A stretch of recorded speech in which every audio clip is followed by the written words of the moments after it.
salud.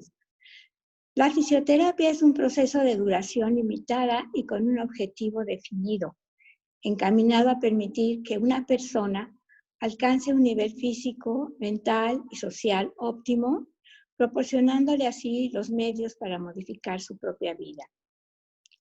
Ofrecemos a quienes por diversas circunstancias han visto afectada su movilidad, a quienes presentan dolor en forma continua o esporádica, a quienes han adquirido una discapacidad por accidente o enfermedad, y a quienes deseen obtener un estado óptimo de salud, previniendo lesiones, kinesioterapia, electroterapia, ultrasonido terapéutico, láser terapéutico, infrasonido terapéutico, fototerapia, estimulación e intervención temprana, terapia ocupacional cardíaca y rehabilitación deportiva. El masaje integral promueve la salud, mejora las funciones corporales, proporciona relajación y bienestar, mejora el aspecto externo de las personas, disminuye el cansancio, proporciona seguridad y confort, disminuye la tensión muscular y nerviosa, previene enfermedades y contribuye al tratamiento de las mismas. Algunas de las modalidades de masaje que ofrecemos son masaje relajante, masaje sueco, drenaje linfático, reflexología podal y masaje deportivo. En cuanto a la nutrición, mientras la mayoría de los profesionales en nutrición se enfocan en calorías, carbohidratos, grasas, proteínas, restricciones y listas de lo bueno y lo malo, en Geisha trabajamos en crear una vida más feliz y sana, de una manera flexible, divertida y libre de exigencias inalcanzables. Guiamos a cada persona para que encuentre la dieta y el estilo de vida que mejor le funcione, ayudándole a hacer cambios que se integren poco a poco, permanentemente a su vida, que le permita alcanzar una salud y nutrición óptimas. En el coaching de salud se ayuda a las personas a resaltar ideas, respuestas, conociéndose a sí mismas en lo físico, lo emocional, mental, espiritual, social, profesional, laboral y económico. Los servicios de fisioterapia, masaje integral, nutrición y coaching de salud se prestan actualmente en nuestra institución aliada Physio and Wellness, Centro de Rehabilitación. Bien, para nuestra sesión de hoy contamos con la valiosa aportación del fisioterapeuta deportivo Miguel Ángel Márquez Torices. Él es licenciado en fisioterapia por la Universidad del Valle de México, tiene el grado en fisioterapia por la Universidad Europea de Madrid, España, y el grado de máster en terapia manual ortopédica por la Universidad de Zaragoza, España. Cuenta con certificaciones en fisioterapia miofacial, punto gatillo y punción seca, fibrólisis diacutánea, diagnósticos mecánicos y terapia de columna lumbar, torácica y cervical, técnicas en terapia manual del cuadrante superior e inferior, espinal y periférico, electrólisis percutánea terapéutica, neurodinámica clínica de cuadrante superior e inferior, ecografía funcional, acondicionamiento a baja presión, aplicaciones clínicas avanzadas y deportivas del vendaje neuromuscular, instrucción de terapia de ondas de choque radial, formación y actualización docente en ciencias de la salud, soporte básico de vida y en FIFA Football Medicine. En la actualidad es fisioterapeuta del primer equipo del Club Universidad Nacional AC Pumas y coordinador del área de fisioterapia, fuerzas básicas en el mismo club, promoviendo la rehabilitación y prevención de lesiones deportivas y la atención inmediata en campo a jugadores de primera división, así como la gestión de tratamiento de los fisioterapeutas de fuerzas básicas. Es fisioterapeuta del Comité Olímpico Mexicano, donde colabora en el área de fisioterapia y en proyectos interdisciplinarios académicos. Participó como fisioterapeuta en los Juegos Panamericanos de Lima, Perú, en el año 2019. Es profesor de asignatura en la Universidad Nacional Autónoma de México y coordinador de servicio social del alumnado de la licenciatura en fisioterapia. Y bueno, pues queda con ustedes Miguel Ángel Márquez Torices, perdón, queda con ustedes. Hola, buenas noches. Gracias por la invitación. Y el día de hoy les voy a hablar un poco sobre la rehabilitación deportiva en atletas con discapacidad. Antes de entrar específicamente eh, en el tema como tal, vamos a ver una cierta introducción de las diferencias entre estas dos ramas, que es la parte deportiva y la parte de los deportistas paralímpicos. Ujú. Entonces, tienen una visión muy similar, solo que tiene ciertas características que se distinguen. Dentro de esta visión tenemos dos funciones. La primera es que se define quién es elegible para competir en el paradeporte y quién puede ser un paraatleta. Y la segunda es agrupar a los atletas en clases deportivas que van a controlar el impacto de la discapacidad en el resultado de la competencia y asegurar que la excelencia deportiva determine qué atleta o equipo vence finalmente. Bueno, dentro de todo esto, los sistemas de clasificación para los paradeportes van a proporcionar un marco único que permite a los paraatletas demostrar que el rendimiento deportivo a un nivel de alto rendimiento o de élite es un concepto relativo y que para lograr la excelencia en el contexto de una deficiencia física, sensorial o intelectual significativa es de una manera inspiradora. A nivel internacional existe el Comité Olímpico Internacional y también existe el Comité Paralímpico Internacional, que es el que gestiona tanto la parte de la clasificación de los atletas en el área médica, que es la que a mí me corresponde, o de fisioterapia. También se basa en el control, en tener un control epidemiológico de las lesiones que ocurren en los paratletas, etcétera, entre otras cosas. Y bueno, la clasificación constituye un factor de nivelación entre los aspectos de la capacidad física y competitiva y bueno, esto colocando las deficiencias similares en un grupo determinado. Esto permite igualar la competencia entre personas con diversas condiciones de discapacidad, siendo a la hora de la competencia algo equitativo, algo igual para los atletas. Bueno, esta es una lista de los 28 deportes que están incluidos en el programa paralímpico. Y de estos 28, 22 fueron considerados para los Juegos Panamericanos, Paralímpicos de Tokio 2020. Aquí podemos ver, por ejemplo, el judo, la natación. Si nos damos cuenta, son los mismos deportes, solo que se van separando en grupos dependiendo de cuál sean las características que van a englobar a cada uno de los grupos. Pero bueno, ya entrando en tema, hablando de la fisioterapia, vamos a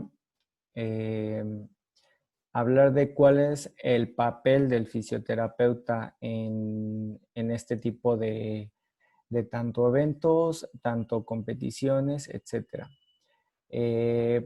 Primero se van a tratar las lesiones musculoesqueléticas y se va a realizar una evaluación físico-funcional, analizando cuáles son los principales mecanismos de lesión y se van a clasificar según la región del cuerpo y la estructura. Esto es importante debido a que ahorita lo vamos a ver en un ejemplo a continuación, pero pensando en un caso específico como en un atleta que tuvo una amputación de rodilla, entonces vamos a hablar de la parte donde yo como fisioterapeuta o como parte del grupo médico, voy a disminuir que ese ahora desbalance entre las extremidades. ¿Qué puedo hacer para disminuir esos riesgos o esas alteraciones, esos desequilibrios a la hora de realizar el deporte para disminuir el riesgo de lesión? Y que se traduce a través de estos dos pilares en la prevención de las lesiones. Entonces vamos a minimizar la recurrencia y reintegrar al atleta lo antes posible dentro de los límites fisiológicos clínicos después de una lesión y garantizar que ese atleta, bueno, que este paraatleta no se vuelva a lastimar. Entonces, esto a través de diferentes pruebas, a través de diferentes valoraciones que nos van a permitir garantizar la integridad de este deportista. Actuando de manera previa, realizando una buena gestión de las lesiones o teniendo en cuenta cuáles son los riesgos que podría experimentar y disminuyendo esos riesgos. Vamos a hablar que,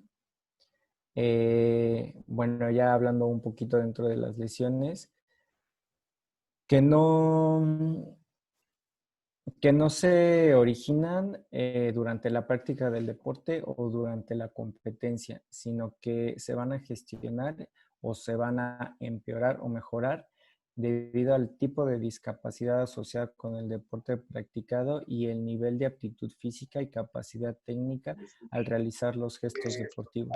Es en sí misma muy... Aquí vamos a tener en cuenta que dentro de la parte de la fisioterapia también nos vamos a enfocar en mejorar todas esas cualidades con las que se pueden trabajar. En esta parte menciona la aptitud física, se refiere a mejorar tanto la fuerza, la resistencia, la elasticidad de un músculo para garantizar que no se vuelva a lastimar. O también, en otra parte, para mejorar el desempeño, que esto se va a ver reflejado en, bueno, en los objetivos que el atleta tenga. Vamos a hablar igual de algunos ejemplos, en este caso el judo paralímpico. Y bueno, esta información se tomó de unos artículos que mencionan la incidencia de las lesiones en el judo. Y la alta prevalencia son en atletas con lesiones, justo esto, con lesiones en el hombro, que es el más lesionado. Si nos damos cuenta, es muy parecido a través de la biomecánica y de los gestos deportivos que ocurren al basarse en un deporte de contacto, que esta articulación sea la misma en un deporte paralímpico como en un deporte olímpico, vamos a referirlo así. Entonces, vamos a hablar que en ciertos deportes la diferencia no es, por así decirlo, importante, debido a que las lesiones se van a tratar de una manera muy similar. Si tiene una esguince o una ruptura de algunas fibras musculares del hombro, a través de los medios físicos, algunas cosas que mencionaron al principio de la introducción, vamos a mejorar la capacidad del tejido de recuperarse por sí solo y poder regresar al deporte lo más rápido posible.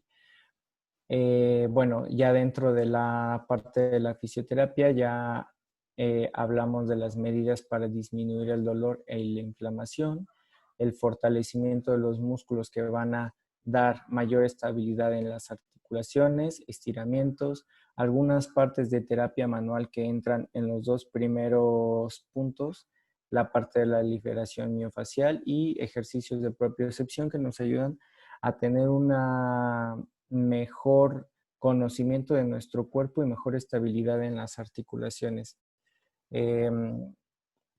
Vamos a hablar de que todo esto en conjunto se enfoca en que el atleta o el paraatleta esté siempre en su mayor, a su, en el mejor estado de todas sus capacidades para competir, y esto a través de realizar un buen programa tanto de fortalecimiento, elasticidad, la parte de balance y propiocepción y también la parte de la recuperación, sino que enfocarnos mucho en la parte de que el atleta durante las altas cargas de trabajo se pueda volver a un estado donde el entrenar o el competir no le conlleva un riesgo a tener una lesión. Lo que les mencionaba hace un momento de los atletas amputados, a partir de la evidencia en personas amputadas con deficiencia de extremidad inferior, existe discrepancia de fuerza entre la extremidad residual y la contralateral. Bueno, esto va a tener como resultado alterar la cadena cinética. Ahora hablamos de que la parte, vamos a quedarnos en este caso, que es una amputación a nivel de la articulación de la cadera. La capacidad que tiene ahora esta extremidad de generar la fuerza necesaria va a ser diferente, y entonces esto puede llegar a causar un desequilibrio tanto en la musculatura que rodea la articulación de la cadera como de la otra extremidad, ya que esta va a estar compensando en ciertos gestos deportivos y puede llegar a tener como resultado una lesión. Entonces, la labor del fisioterapeuta ya no es tanto en estar pensando en todo lo que vamos a tener que hacer para recuperar este músculo lastimado, diga un ejemplo, ¿no? Sino en qué cosas, qué métodos de evaluación, qué métodos de prevención se pueden utilizar para que no llegue a lastimarse. Entonces, así vamos a ahorrar tanto recursos refiriéndonos a tiempo, recursos económicos a nivel de tratamientos, etcétera. Y la única, bueno, y ambos nos vamos a ver beneficios, pero el sujeto en este caso que más beneficios va a tener, pues va a ser el atleta, porque no va a tener pausas en su entrenamiento, va a seguir entrenando hasta lograr un mejor rendimiento, y eso se va a ver reflejado en diferentes tipos de logros. Lo que les mencionaba, en los atletas amputados con deficiencia de extremidades superiores y la compensación por la pérdida de movimiento y función de la extremidad faltante, va a haber una demanda del brazo contralateral, en este caso vemos que es el izquierdo, y esto va a potenciar una lesión musculoesquelética, que es lo que les mencionaba. Entonces hay que ver todas las estrategias para que el riesgo de lesión, para gestionar esa lesión latente que ahora va a existir y minimizarla. Y vamos a seguir hablando de que si existe esta diferencia entre las extremidades, es importante pensar no solo en la extremidad, sino también pensar en todo lo demás que podemos trabajar para mejorar todo este tipo de no quedarnos solamente en la extremidad, sino en un complemento, sino hablar de toda el cuerpo, por así decirlo. Si tiene un riesgo de sufrir lesiones en el hombro, bueno, lo podemos compensar fortaleciendo la región del tórax, incluso la zona abdominal, que le va a ayudar a controlar mejor la postura y tener una mejor dispersión de la fuerza en ciertos movimientos. También es importante tomar en cuenta algo de lo que les he estado mencionando, la parte de los desequilibrios musculares, que bueno, también compensaciones es un concepto muy similar. ¿Qué articulación es la que estamos en qué articulación nos estamos enfocando y cómo es su biomecánica. Si tenemos en cuenta estos tres factores, vamos a poder realizar un buen programa para disminuir el riesgo de lesiones y no vamos a tener, vamos a tener una incidencia menor. Bueno, lo que les mencionaba aquí son ciertas técnicas que se utilizan en fisioterapia como medio para disminuir toda esa tensión que se puede generar en un músculo al estar en un constante estado de entrenamiento, y al disminuir esta tensión en los músculos vamos a mejorar el rendimiento y disminuir el riesgo de lesión. Aquí hay algunos ejemplos como las técnicas de manipulación de tejidos blandos, que es como la parte manual del masaje funcional, de liberación de puntos gatillo miofaciales, tener en cuenta que la articulación se tiene que tratar, hacer algunas tracciones, la parte postural, corregir la postura, y también enseñar la manera correcta en la que va a realizar el ejercicio. Es muy común que la gente realice algunos ejercicios que a veces vemos en internet, pero no tenemos esa certeza de que lo estamos realizando de la manera correcta. Entonces es importante saber que el ejercicio se está ejecutando de una buena manera. La parte de la liberación miofacial se refiere a lo que ya les mencioné, pero aquí se hace énfasis en la parte contralateral.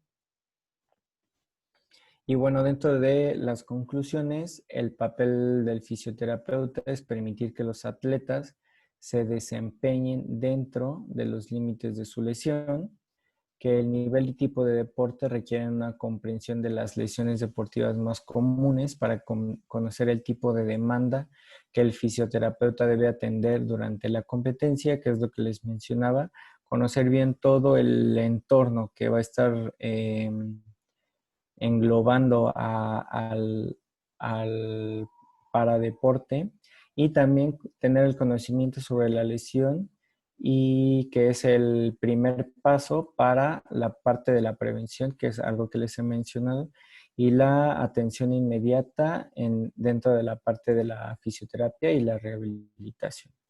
Pero bueno, esta fue una ligera introducción de, bueno, algunos temas en específico y el papel del fisioterapeuta en el deporte paralímpico. Y bueno, se los agradezco, y si tienen alguna duda en específico, aquí les dejo mi correo electrónico, me lo pueden mandar y con gusto se los voy a responder. Si quieren hacer alguna pregunta acerca de lo que acaban de... creo que ya empezaron las preguntas. Miguel Ángel, ahorita Sí. te voy a decir cuál es la primera, sí. Dice, ¿qué formación requiere un fisioterapeuta deportivo?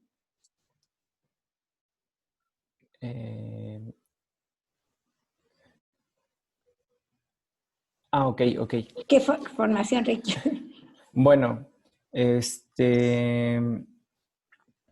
la parte de la fisioterapia deportiva no se separa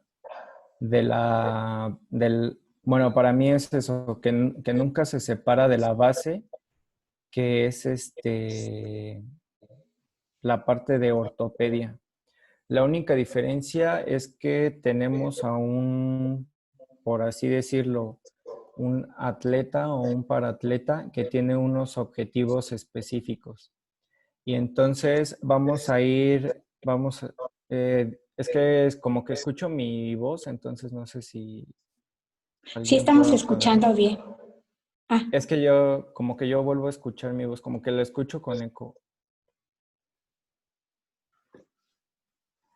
No sé si le pueden bajar o bueno, voy continuando a ver si lo pueden ir viendo. Gracias. Bueno, entonces, no sé no se separa tanto de la parte ortopédica, sino que sigue siendo algo que está ligado. Y al estar ligado, la única diferencia es que se le va a dar un seguimiento más específico, tanto en los entrenamientos, tanto en la parte competitiva, y se va a tener un control más específico de todo eso.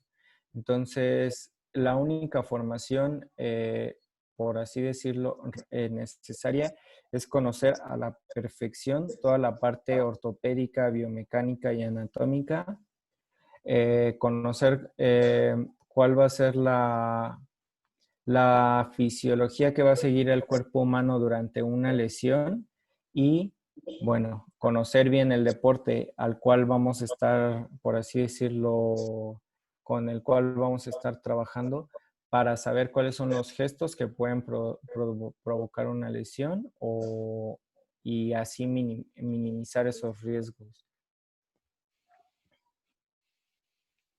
Aquí viene otra pregunta. Dice, ¿qué es una cadena cinética?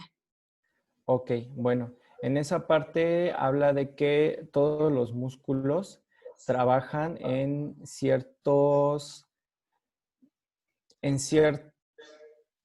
equilibrio. Entonces, al haber una activación de la parte anterior, como vamos a hablar de un músculo, del músculo pectoral, de la parte posterior tiene que haber ese músculo se tiene que relajar para poder mover bien el músculo.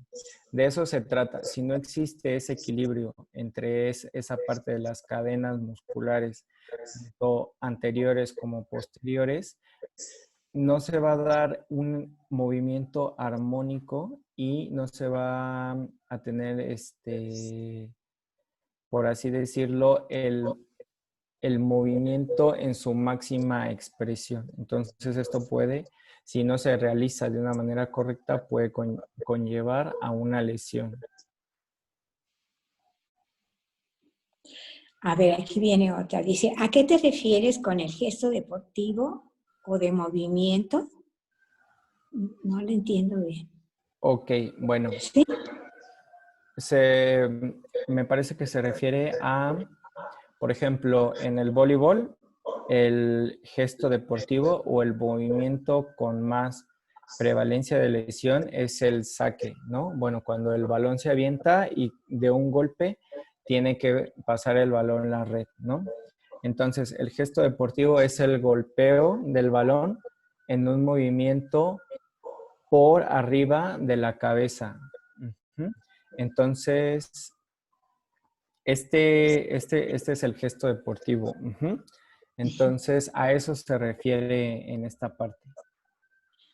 Bueno, también preguntan, ¿cómo relacionan la clasificación internacional de la funcionalidad con la Ajá. fisioterapia deportiva en atletas con discapacidad? Ok, mira, yo la verdad no me baso tanto, o sea, como 100% en la CIF, sino que trato de, ya adaptado al deporte, saber cuál es o sea, con lo que se cuenta y a través de eso, con lo que se tiene, potenciar todo eso basado en más o menos un poquito lo que mencioné antes, la parte del gesto deportivo, ¿no? Un movimiento ya más específico porque está más encaminado, no sé si me explique, pero aún a la parte del deporte en sí. Ajá, entonces la verdad es que no me baso tanto en esta parte de la CIF para relacionarlo con mi trabajo. Y me refiero tanto a los deportistas paralímpicos como los deportistas olímpicos. A ver, otra más. ¿Qué tipo de lesiones debieran prevenirse en atletas ciegos y sordos? Bueno, ok. En este caso, por ejemplo, eh, nos vamos a basar más en los otros sentidos y yo me basaría más en la parte propioceptiva. tener un buen trabajo de toda la parte articular del miembro inferior. Por ejemplo, vamos a poner un ejemplo en todos los eventos de atletismo, ¿no? Que todos esos sentidos, como es la propiocepción, estén en un mayor estado de alerta para tener una mejor biomecánica y no tener un riesgo de lesión. Como por ejemplo, es lo que les menciono en la parte del atletismo, del esguince de tobillo, que es de los más frecuentes. Hasta creo que ya no hay más. Esperamos un segundo a ver si acaso llega otra, pero Sí. pues parece que son todas. Ok. Tienes una felicitación. Ah, pero también hay otra pregunta, dice, en personas con discapacidad intelectual, ¿qué tipo de lesiones? Supongo que, ¿qué lesiones pueden considerarse importantes? Dice. Ok. Mira, me parece que la pregunta es un poco, por así decirlo, global, ¿no? Sí. Yo les mencionaba una parte donde estamos hablando ya de cosas como más específicas. Voy a poner un ejemplo, a lo mejor así puedo explicar bien esta pregunta. Vamos a hablar de un chico de síndrome de Down que es un paraatleta en judo. Ajá. Entonces vamos a hablar que debido a las características de este síndrome va a tener una laxitud en los ligamentos un poco diferente. Ajá. Entonces, la mayor incidencia de lesiones en este caso pueden ser de carácter ligamentoso. A lo que me refiero es que a lo mejor en esta pregunta estamos quedando un poquito más como generales y podríamos como a lo mejor y ser más específicos, pero les repito, dependiendo de cada disciplina y de, por ejemplo, el grado de discapacidad, etcétera, vamos a tener como ciertas características a las cuales vamos a tratar. Bueno, dice, ¿cómo puede iniciarse la práctica deportiva competitiva entre personas con discapacidad? Bueno, a lo mejor y aquí yo les estoy hablando de una parte del alto rendimiento, pero pues cualquier persona teniendo como un grupo que lo oriente de una manera correcta, me estoy refiriendo a que no por ver un video a lo mejor en internet de algún ejercicio, etcétera, a lo mejor digan, bueno, yo quiero hacer esto y ya empiece a hacerlo, ¿no? Sino que si una persona con discapacidad tiene el interés de adentrarse en un deporte que le gusta, pues que se asesore de la parte tanto médica como de un fisioterapeuta para saber qué pasos o qué procedimientos tiene que seguir para poder llegar al objetivo, que en ese caso es la práctica del deporte que a él le gusta. Vamos a quitar esa parte de competitiva, sino que al final pues hay gente que quiere hacer deporte y no precisamente para competir, sino pues porque le gusta, por su salud, etcétera. A ver, una más. ¿Qué opinas de las competencias deportivas donde participan personas con discapacidad a la par de personas sin discapacidad? Bueno, me parece una forma en la que un grupo se puede integrar de una manera correcta, aunque no sé si se refiere a una competencia donde va a haber como una premiación, etcétera. Pero bueno, yo creo que como una parte donde todos nos podemos incluir, pues no es una mala práctica, o no sé a qué se refiera esa pregunta, Pero bueno, yo lo veo como algo, bueno, siempre es bueno incluir a todo tipo de personas, ¿no? Me refiero de diferentes sexos, de diferentes condiciones, etcétera.